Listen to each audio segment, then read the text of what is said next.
You are Locked On Wolves POSTCAST, part of Locked On Minnesota on the Locked On Podcast Network. Your team every day. Wolves Bucks was a great way to cap off a fun weekend at Target Center for the Minnesota Timberwolves, despite a first half scare.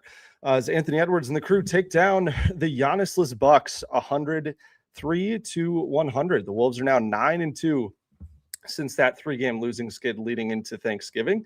What's going on? Back at it tonight for another Wolves postcast right here on the Locked On Minnesota Network, all part of the Locked On Podcast Network, which, thanks to all of you, is now the number one sports podcast network nationwide. I'm Jack Borman, flying solo tonight without my co-host Luke Inman, who normally joins us, is enjoying a well-earned holiday break.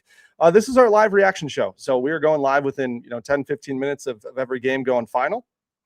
So if you are listening on the Locked On Wolves or Locked On Minnesota podcast version of this show, please be sure to check us out on YouTube when we go live on the Locked On Wolves or Locked On Minnesota YouTube channel. Please subscribe so you get notified when we do go live. And also please go give our guy Ben Beacon a follow. Does a great job hosting the Locked On Wolves daily show on the Locked On Wolves YouTube and the Locked On Wolves audio feeds wherever you get your podcasts. So we'll get into our player of the game, our turning point, our X factor, and what we'll be talking about. But first, off the top, the Bucks are coming into tonight 1-4 in their last 5 games, rocking the worst net rating in the NBA, minus 12.7. All of those games without Giannis Antetokounmpo, who is out tonight. While Mike Conley and Jalen Clark returned for the Wolves this evening. Mike after a 4-game absence with Achilles tendinopathy, and Jalen Clark after missing Friday's game with an illness. Starting out tonight, Bucks played a lot of zone in that first half that stagnated the Wolves offense. They shot 6 of 20 to start the game. Minnesota missed their first 13 three-point attempts before Dante DiVincenzo broke the seal at the 7:17 mark of the second quarter. Made 2 in a row, actually. So the Wolves, at that point had only 25 points through the first 16 minutes. Dante does a great job, helps the Minnesota offense break through. And Anthony Edwards, too, was struggling with that zone. He got to the free throw line at a really high rate in that first half, shot 7 of 10 from the free throw line in that first half, but also shot just 3 of 14 overall from the field. And so the Wolves found themselves in a hole entering the halftime break by a score of 60-48, but came back out in the second half. Looked pretty lethargic in that second half. Chris Finch benched Julius Randle less than 2 minutes, or about 2 minutes into that third quarter, in favor of Naz Reid. The Wolves then go on a 21-2 run to take their first lead of the game at 71-68. Teams kind of traded shots for the rest of the third quarter before the Wolves bench exploded to open the fourth quarter. And then, kind of built a 7-point lead before Anthony Edwards and Rudy Gobert came in to help slam the door. So big picture for the Timberwolves in this game. I think it was good for them to be able to see a heavy dose of zone defense. It's not something that they have seen a lot of this season. Again, people seeing that the Bucks were playing 2-3 zone defense against them might have left with some PTSD from last year in Milwaukee when the Bucks overcame a 25-point fourth quarter deficit on the back of that zone. And the Timberwolves again had an offensive rating of 60 against zone defense in that game last year against Milwaukee. That's per synergy, and it looked very much that way in the start of this game, the first quarter and a half. But overall this season, the Timberwolves have an offensive rating of 119.6 against zone defense, which is third best in the NBA. So this is not a team that's faced a lot of zone. They've faced the 8th fewest possessions of zone defense in the NBA this season, just 1.7% of their trips down the floor. So I thought it was good for the Timberwolves to get some experience, having a wrench kind of thrown at them, putting their offensive plans, and certainly they were prepared for it, given that Milwaukee did this to them last season. I'm sure that was all part of the scout that the Timberwolves coaching staff had. But the one bummer in this game, Jaden McDaniels left after just 9 minutes with left hip pain, is what the team is calling it. He came out early in the first quarter. Naz Reid checked in for him, not his normal rotation. Looked really uncomfortable walking off the court, grabbing his left side, walked back to the locker room, came back out, started the second quarter. Tried to give it a go, and it just wasn't happening for him. So certainly it's tough timing, considering that Jalen Brunson, who just had 40-plus points tonight for the Knicks, will be here on Tuesday night, and then the Wolves will be in Denver on Christmas night on Thursday to take on Jamal Murray, which has been a thorn in the Timberwolves side and not one that Jaden McDaniels will need. So if Jalen Clark is healthy and feeling good from his sickness, I think they'll certainly rely upon him if Jaden is not able to go in this game. But again, I think it'll be interesting to see what the Timberwolves do rotation wise without Jaden. Mike Conley started the second half, presumably to kind of keep Bones Highland in that bench gunner role that he's been playing and continued to play that in the second half, which leads us in perfectly here to our player of the game tonight. This is the Locked On Player of the Game. I'm going to cheat a little bit for tonight's player of the game, and I'm giving it to the entire Wolves bench because I don't really know that there was one player that was ultimately deserving of player of the game when you look at this one in its totality. But for the Wolves, 7 bench points in the first half. They couldn't throw it in the ocean in the first half. Nobody had more than 1 score in that first half, and then 4 guys played really important roles in the second half tonight, which was great to see. Mike Conley. We'll start with him. He had 6 points, 6 assists, 5 rebounds, 2 blocks for the old man, 1 steal, and was a plus 16 in 24 minutes. I thought he just played a really important role in that third quarter as a guy that has a lot of experience playing alongside these starters. Flowed into some pick and roll with Rudy Gobert, which was helpful to get Rudy involved. He had another monster game tonight. Rudy did 18 rebounds, which I believe is a season high for him. It's his 5th straight game with at least 12 rebounds and his 3rd game in his last 4 with at least 14. So, good to see Mike kind of help get Rudy involved offensively, and then also helped get Naz Reid going in that third quarter, which we'll talk about later. Bones Highland again. I love the Bones plays with no fear. Like Bones is going to give up, have a few defensive letdowns that Chris Finch was visibly frustrated by tonight. But again, I just think his ability to create off the ball by himself, whether it's in that pick and roll game, pitching it with Rudy in the dribble handoff or coming around screens, or his ability to just break down a defender and score in the mid-range, I think is really important. And for Bones, had 9 points, 4 assists in 19 minutes. I think for your third guard off the bench, second guard, third point guard in the rotation, I think that's great for him. And then TJ Shannon, 11 points on 7 shots, a great kind of comeback game for TJ after really struggling here of late since that monster output he had on Oklahoma City on perfect shooting a few weeks ago. He absolutely blew the lid off of Target Center in the fourth quarter. We'll get to him a little bit later as well. Bones and TJ scored the first 14 points for the Timberwolves in that fourth quarter. And the Wolves won 19-12 in the non-Ant minutes. So Ant, Dante DiVincenzo, and Rudy Gobert all came back in with a 7-point lead with a little bit more than 6 minutes left. So for them to be able to just allow their best players to close it out and not have to stress too hard. Thankfully Ant had that really nice layup with, to kind of put the game away as the shot clock was expiring late in the game. But again, what you want from your bench, if your bench can extend leads when you've got a starting 5 that is consistently up there with, the best, 2, 3, 4 starting lineups by net rating in the NBA, that's going to be a huge win for your team. And again, for the Wolves bench, the key stat tonight, 7 points in the first half, 31 bench points in the second half. Bones, TJ, and Naz all had at least 7 points in the second half, which was nice to see that they kind of made up for not having a great first half themselves. But that kind of leads us into tonight's turning point. Time to reveal where the game was won or lost. It's the turning point. Yeah, so for tonight's turning point, we obviously got to go to the third quarter, right? I think coming out of the locker room, Chris Finch probably and the rest of the coaching staff, some of the veterans, Mike Conley, Joe Ingles, probably tore into this team for their effort in the first half. I thought that they looked like they wanted to be anywhere except Target Center, which is pretty hard to believe considering that they're in the midst of a 5-game road stand, coming off their best and most important win of the season on Friday night against the Thunder. And it did not start well in the second half. The Timberwolves looked very lackadaisical, and Julius Randle was unfortunately at the center of that. Had a really bad turnover on just kind of a rainbow pass, and then just dribbled the ball up before the next possession and took a pretty poor shot in terms of shot quality, shot decision making.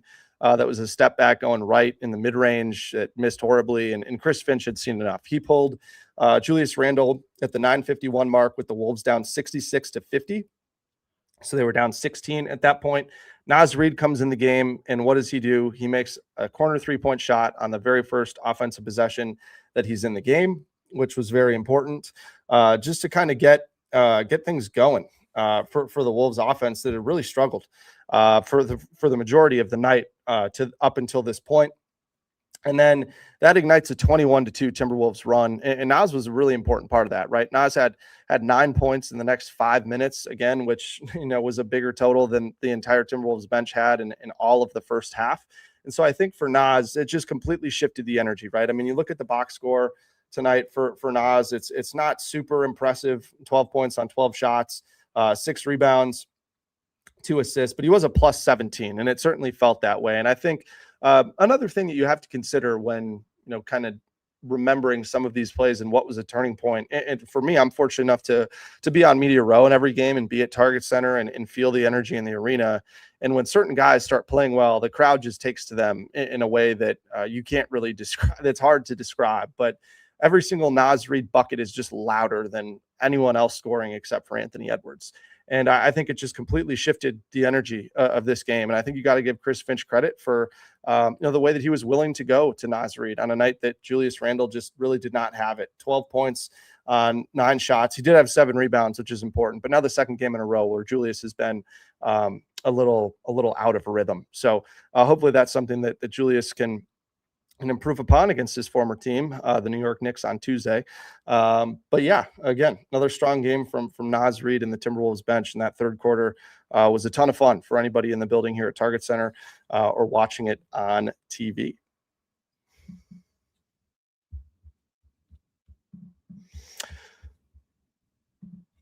Tonight's show is brought to you by Robinhood. Nobody knows your money goals better than you.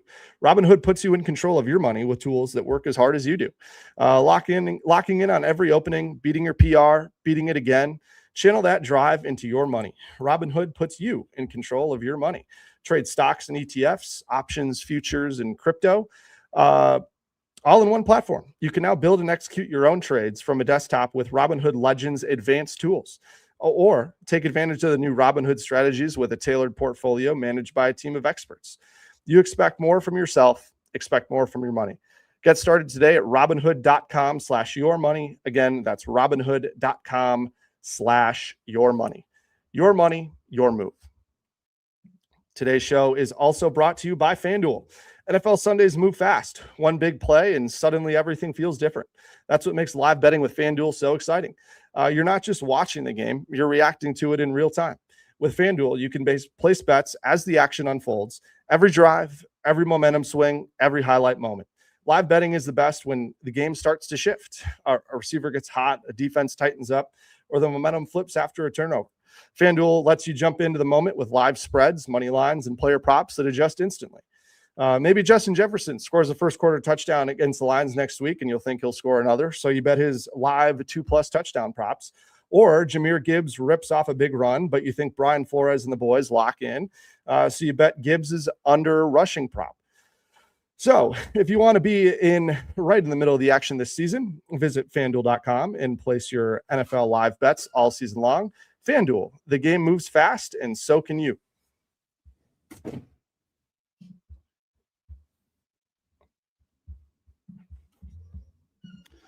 All righty. Let's get into tonight's X Factor. It's time to reveal who made the biggest under-the-radar impact with today's X Factor. Yeah, for tonight's X Factor, I got to go with Terrence Shannon Jr., TJ Shannon. For TJ, I think, again, scored nine of his 11 points in the fourth quarter. Like I mentioned earlier, he and Bones Highland combined for the first 14 points the Timberwolves scored in the fourth quarter. Certainly the type of bench punch that this team needs coming out of a fourth quarter, carrying some of that momentum forward from the third quarter, which is obviously very important. And again, I think with TJ, somewhat similarly to Naz, a lot of his points are very loud points, which is important. And I think the fans taking really kindly to when TJ plays well and is able to make his highlight plays, whether it's a big dunk, getting out in transition, are knocking down, big threes tonight, right? He had a couple of a slot three and a couple of corner threes tonight. Was really important playing against his zone defense that is going to give him those shots. I think the Bucks really were trying to keep the ball out of the corners so that the Wolves couldn't drive the baseline and then, have dump off plays in front of the rim to Gobert or Naz Reid or whomever the case may be. So for TJ to be able to knock down those shots is super important. And TJ is a confidence player, I think, as we all have come to see on the last couple of seasons, and he can put them up in bunches, right? We saw it tonight. We've seen it, several times last season into the playoffs and earlier this season, most notably against Oklahoma City. And for a player like that, it's tough when, you try to play through an injury at the start of the season, you miss a bunch of games, you come back, then your role in the rotation is a little bit inconsistent. So for TJ, I think, again, it's kind of a tough spot for him in the sense that he's basically the guy who decides whether this is a really good bench or kind of a mediocre one. I shouldn't necessarily say decides, but his play can lift them up to be a really good bench or maybe bring them down to be, one that's more middle of the pack or below average. So I think for TJ, it's just going to be really important for him to be able to kind of carry some of this confidence forward. And I think he's a player that Chris Finch wants to give minutes to because of the way that he can impact the game, not only offensively, but he plays really quickly. And I think the pace that he plays with, trying to create transition opportunities, is really important. And he's shown that he can be a really competitive rebounder too. So solid is enough defensively. If you can bring down that foul rate a little bit, impact things on the glass, I think we'll see some really good things to come in the future here for TJ. Other quick topics tonight, just to look at the rotation a little bit with Mike Conley back, Jalen Clark back. So like I said earlier, Naz Reid entered this game early for Jaden McDaniels, who normally plays the entirety of the first quarter, has for most of this season, but sometimes when he's matching up with other stars, he'll mirror their minutes, maybe come out a little bit early in the first quarter and then start the second quarter. And then TJ and Bones, respectively, were the 7th and 8th men tonight. And then Mike Conley started the second quarter. So that meant that Rob Dillingham was out of the rotation. And then Jalen Clark entered for just a couple of minutes at the, around the 8-minute mark of the second quarter, played briefly again there in the second half. So it was a 10-man rotation, really down to 9, with Jalen Clark only playing 6 minutes. But, if Jaden's not able to go, I'd imagine that they'll need him to play more minutes against Jalen Brunson and Jamal Murray coming up here in the next few games. So pretty clear that I think Chris Finch wants to go with Naz and TJ and Bones in every game. And then whether it's Mike or Jalen Clark, however the case may be, I think that's just how things are going to be. But it's pretty clear to me that Chris Finch is prioritizing, those 3 guys above everyone else. And then I think Mike is just kind of the if someone's out, maybe he's the guy that steps up into more minutes as the 9th man off the bench. So another one tonight, Rudy Gobert grabbed his 10,000th rebound in the first quarter of this game, 45th player in NBA history to do so. The overwhelming majority of the other 44 above him are in the Hall of Fame. He's certainly going to be in the Hall of Fame, I believe, with 4 Defensive Player of the Years. So that is 5th most among active players for Rudy Gobert. So great to see Rudy kind of get his shot in front of the arena, and what was another monster game for him. I mean, fitting that he had 18 rebounds in this game. He's done a much better job of late too, grabbing rebounds instead of tapping them, and just playing with an edge and a physicality of doing the dirty work that I think has been kind of inspiring some of his other teammates to do the same on the defensive end of the floor. So yeah, got to give a big shout out to Rudy Gobert for the way that he's been playing. Again, another fantastic game for him. And I'm glad for his sake that the Timberwolves kind of got their stuff together in the second half and joined him to close this one out. This is what you'll be talking about. Yeah, tonight, coming off this game tonight and into tomorrow, what I think we'll be talking about, can this be the game that can turn the tide for 2 pretty choppy seas that the Timberwolves have been sailing this season, right? Losing games against far inferior opponents without stars. Like I said, the Bucks came into this game with the last 5, 1-4, bottom 5 in offensive rating, bottom 5 in defensive rating, bottom 5 in turnover rate, bottom 5 in points in the paint, second chance points, fast break points, you name it. They've been really bad. And I think for them to struggle the way they did was a little bit concerning, but you got to give them credit for the way that they bounced back. I think just trying to get into more of these games is going to be really important, showing that they can just get up for them. can be tough over the course of 82 games, especially when you're coming off back-to-back Western Conference Finals appearances. So I think, getting into, especially at home, right, especially with some of these bench guys fighting for roles, fighting for minutes, they're going to bring it. And I think the Wolves starters kind of need to lean on their bench a little bit more for some of that, like we saw tonight. So hopefully that can continue. And like I said, the second one is just consistent bench production, right? Timberwolves 31.6 points per game off the bench this season. That's 26th in the NBA. Thankfully, they have an awesome starting lineup that's been able to buoy them. But again, I think the talent on this bench is certainly there and capable of being able to not only sustain leads, but extend them when Anthony Edwards and Rudy Gobert are not on the floor. So look for those two things to hopefully finally, I know I sound like a broken record saying this all year, but hopefully we can look back at this game as an inflection point. So thank you guys all for joining me solo here tonight. Really appreciate it. We will be back here on Tuesday night. Might have Sam Ekstrom with me for that one against the New York Knicks. And then we'll be back on Christmas night on Thursday. So please join us then as well after they play the Denver Nuggets to close out a Christmas Day slate. So thank you guys very much. Please subscribe to the show on YouTube and wherever you get your podcasts. Also check out our guy Ben Beacon on the Locked On Wolves pod. And we'll see you guys on Tuesday. Appreciate it.